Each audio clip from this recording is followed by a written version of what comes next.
Монгол гэрт баг сургуулийн хичээл орж ийн гэд боддоо. Вау. Хаана вэ жихэд үү? За яасан бэ тий. За ингэсэн байгаа.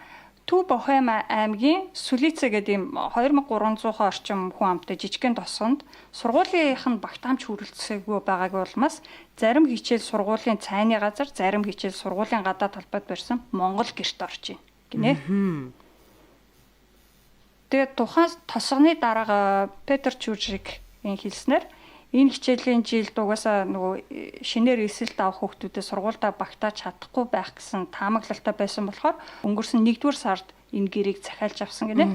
Тэгээ сая 9 сард шинээр эсэлт орсон хүүхдүүд нь угаасаа анги танхим хүрэлцээг учраас ингээ ашиглаж байгаа. Харин одоо ирэх хичээлийн жилд яаж шин сурагчтай багтаах талаар бодож байна.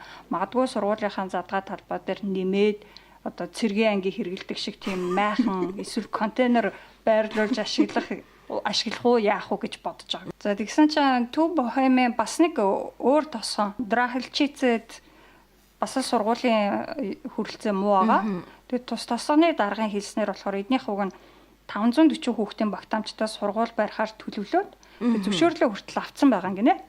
Гэсэн хэдиж санхүүжилтийн асуудалтай байгаа болохоор ингээд сургуулаа барьж чадахгүй байгаа гинэ. За тэгээд сургууль барихад боловсролын яамнаас яг тодорхой хэмжээний татаас хөнгөлөлт хөрөнгө оруулалт өгдөг юм байна л да. Тэгээд боловсролын яамнаас бол 800 мянган крон өгнө гэсэн. Гэхдээ энийг бас 1 сая болгохыг хичээж байгаа. Гэтэл эдний барих гээд байгаа сургуульд дор хаяж 1 сая 200 мянган крон шаардлагатай гинэ. Уг нь бол сургууль цэцэрлэг барих асуудлыг тухайн хотын захиргаа, хотын зөвлөл энтерн хариуцдаг юм байна л да. Хот бол мужийнх нь түнш засгийн газар хариуцдаг ажил биш юм байна л да. Тэр нөгөө илүү гараад байгаа мөнгөө тухайн хотынхныг өөрсдөө олох шаардлагатай гэж сангийн яамны зүгээс бол хэлсэн байл.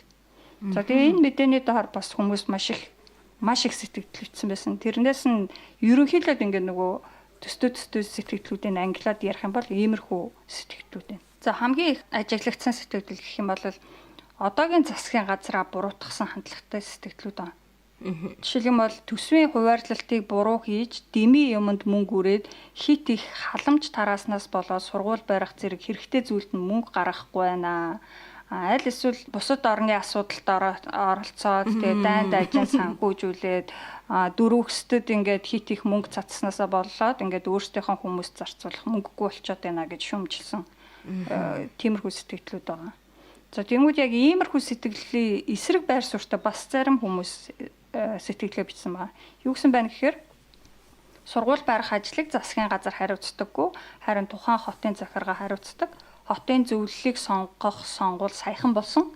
Энэ үеэр зөв сонголтоо хийх боломж нь хүн бүрт байсан гэсэн тийм хариу бичицгээсэн байгаа. За тэгээд мэдээж чекүүд болсон гоё хошин шогийн өндөр мэдрэмжтэй хүмүүс болохоор яжилж хошигнсан сэтгэлдлүүд бас их байгаа. Тэгээд бүр хоёр ч хүн яг ижилхэн утгатай сэтгэлдэлсэн. Тэрэн дээр аль алин дээр нь маш их нөгөө нэг дэмжсэн, лайк дарсан харагдчихсан. Тэр нь юу вэ гэхээр одоо тэгвэл өвөл болохоор нэг хүмүүс эскимосчууд шиг иглүү буюу нөгөө цасан гэр бариад суулгахгүй юу гэж байсан. Ер нь бол нөгөө сургууль цэцэрлэгийн хүрэлцээ хаанаа л одоо хоёр улсад маань хаанаа л баг байгаа нь яг ажиглагдаал энэ тийм ээ боловсролын асуудлын өргөдөө хаанаа л байгаа нь мэдэгдээд байгаа.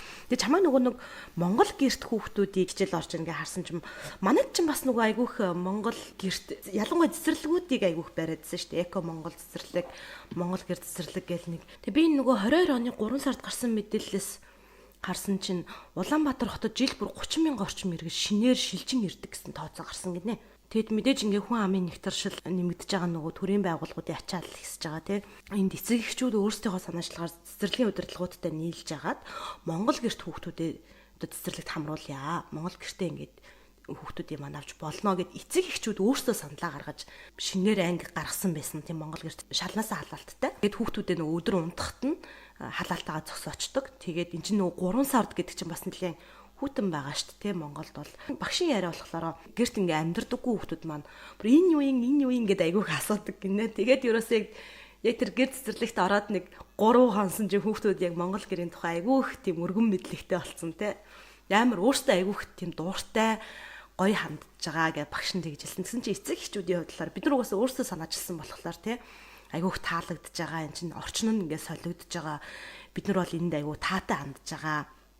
Энэ гэр цэцэрлэг бол ерөөсөө яг ингээд цэцэрлэгийн хомсдол байгаа үед бол байж болох бас айгүй гоё шийдлээ. Тэгээ энд бол бид нар бүгдээр айгүй дуртай байгаа гэж эцэг эхчүүд нь бас тэгж хэлсэн байлээ. Айгүй хөөрхөө. Тэгээ манайх болохоор Монгол гэрч яг нөгөө бидний үндэсний орон сууц болохоор ингээд айгүй гоёор хүлээж аваад энэ чинь бас ёс заншлаа сурахад хэрэгтэй мэрэгтэй голон дулаахан бүгд цэвэрхэн байвал энэ төр гэдэг. Ер нь бол олонх нь эерэг байдлаар хүлээж авч байгаа. Тэгээ гэтэл түрүүний нөгөө миний ярьсан чек юун дээр бол тэрийг ингээд ерөөсөө л нэг юм чавастаа л гэсэн байдлаар хүлээж аваад бүр майхан эсвэл нөгөө индианчуудын урт бариад хичээллүүлэх юм уу ч гэсэн байх шиг ер нь айгүй тийм хүн дээр тусгаж аваад тах шиг байлээ.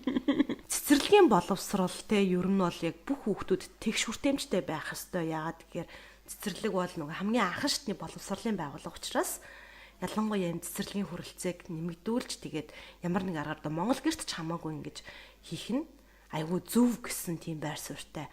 Энэ мэдэн дээр бол тийм байр суурьтай нийтэлсэн байлээ.